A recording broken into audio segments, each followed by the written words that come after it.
From all the work that you've been doing with the COVID, how have you expanded your work outside of Starfish, to the wider communities? Apart from the washing hand stations, what else are you doing to influence other parents to see how these girls in Starfish are doing so well with their education? So how is it going further? What is the impact on that area? Sensitizational videos in local languages. So we did videos about self-isolation, about how to prevent yourself from the virus, and a lot more videos. And we did this in the local languages. So we did it in Manjago, in Fula, in Jola, in Mandinka, Wolof, and other local languages. And we shared this on our Facebook page. And the mentors were also able to share it with the WhatsApp groups of the WhatsApp of the parents that they have. So we have been able to involve the parents through some of the videos that we've made. But also, since the pandemic started, we've also collaborated and attended other important sessions in the Girls' Life, not necessarily in the Girls' Life, but things that are happening globally that we can participate and make a change or difference to. And one of these protests was the Black Lives Matter protest that the mentors went to, and we're able to, stand there in solidarity of our brothers and sisters that are in the US and other places. And also we've collaborated with a team in Lamen, and we've been able to go there and do sensitizations to the people that were able to come to that meeting. And we are now in a forum where we can share ideas with them on how to prevent people from, the virus that is happening right now. Another thing I want to add is the reading lab that we have. So we have a YouTube channel actually, and one of the things we do, because we know right now we are working with the teenagers that are benefiting from the online sessions, but we also have a reading lab that is for kids in the Gambia, and it is structured such that we feature books where brown kids are featured, and the books are accompanied with moral lessons, and our mentors come to the library 3 times a week to record these sessions, and we share it on our YouTube page, so that kids that are perhaps 13 below can also have an opportunity to continue learning, and parents don't have to struggle to maybe look for an extra study teacher or make sure they are watching TV. So yeah, that is one of the features we also have for reaching out to the population. So again, the way we are structured in terms of how do these young girls impact the community.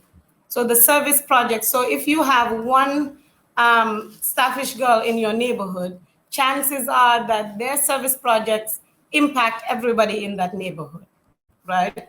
So if you have a girl that can read and write, even in 6th grade or 7th grade, one of their service projects, they have to do 3 service projects during the year.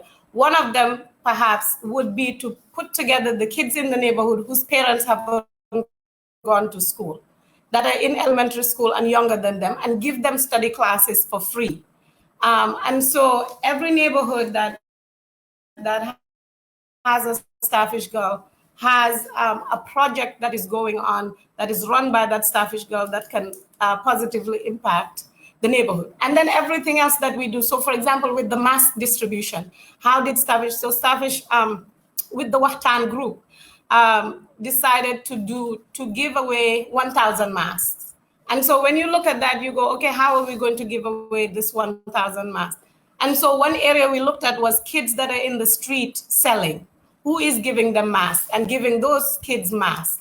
The police that are standing at checkpoints, who is giving them masks and going to give them masks? The beggars in the street, who is giving them masks and going to give them masks? And so every area you look at, basically the health workers, like I said, the police, the military, all of them will get masks, but they'll also get a WhatsApp message or video showing how you take care of the mask, how you protect yourself, and so on.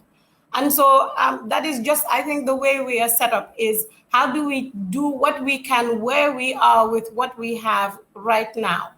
And it's not, one of our 19 principles is it's so not about you, it's not even funny, right? It's so not about Starfish It's so not about just the students it's at Starfish. The reason why they learn what they're learning is so they can make their communities, their nation, and anywhere they find themselves in the world, they can stand there and make the community better. Yes. Thank you, ladies. We've had a fruitful conversation. You know, we've talked about protecting girls at this time, you know, what's happening in the home, how they're making money, you know, how they're using the skills they've learned from Starfish to set themselves up and be of use to their community. That was amazing. And also, you know, you're having the strategies in place to follow up on their education and everything that you're doing to make sure that all the girls come back to school. So as we are closing now, this is going round to say your final words. What is the thing that you want to say regarding the girls' education, COVID-19, and everything as a whole, as the Gambia as a whole? What can we do to keep this conversation going and keep on protecting girls? And the girls that are in the provinces, because I think sometimes, you know, when we think about girls' education and opportunities and exposing them, we kind of focus on those on the urban areas because sometimes there is not a lot of work to do here, right? And you don't have to, you know, do much with educating their parents and making sure their parents support. But I want to just draw people's attention to the girls in the provinces because I think they have the longest path to walk when it comes to general well-being as a whole. And I know this because I work with a group of girls in CRR, and yeah, so if there's anything that we can all do to also think about those girls that are there and don't have the resources and the first-hand information, I think we should continue doing. Thank you for having me. Okay, so I want to say thank you, Auntie Titita, and the whole team for coming up with this great initiative. And I just want to say to everyone that is listening, let us all contribute in raising these girls because they're the future leaders, they're the future mothers, and we know the mother is like everything. The mother is the first teacher, the first psychologist, the first nurse to the child, and we need mothers that are educated to be able to, you know, help their children grow in a healthy environment. So let us join us in educating girls. It's amazing. I think what I want to say, I have a lot to say always when it comes to girls' education, as you know. But I think two things I want to focus on. One is just to use you as an example. I think that if we understand unity, if we understand the scope of the work and how much needs to be done, then we will put competition aside and come together as people and understand that in our unity is our strength. And that exactly what you're doing, starting a girls' education talk show and then saying, okay, who's been working on it? Let me bring them on first.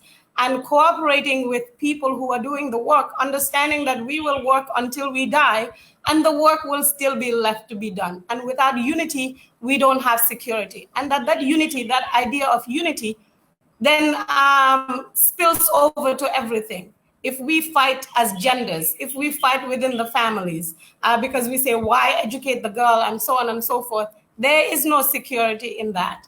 And then the second thing, so I wanted to say thank you for who you are and how you're going about this work. And then the second thing I wanted to say has to do with leadership, that leadership is everything. And that it's not that we don't understand ethics. I think a lot of the educated people we have, a lot of the people that are coming to do this work, understand ethics and understand what is right and what is wrong.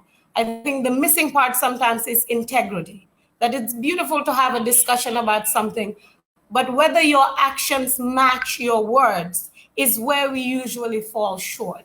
So the challenge is really that every day we check ourselves, whether you say prayers or you meditate or whatever, that you do the work outside of yourself. Understand that it's bigger than yourself and your frustrations. And if you look to human beings, you will get discouraged. If you look to God or the universe or whatever you believe in and do it for that sake and make it not about you, I think then our future is bright and secure.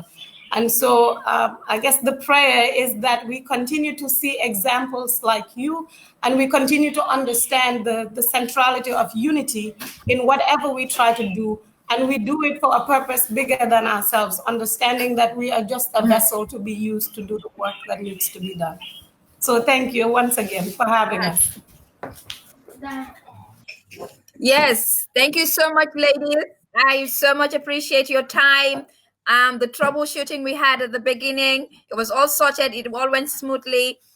You've shared information here that I've taken notes. I'll be using them as well. Of course, I'll give you reference that is from Starfish International. I'll not do plagiarism. Yeah, no plagiarism. So thank you so much.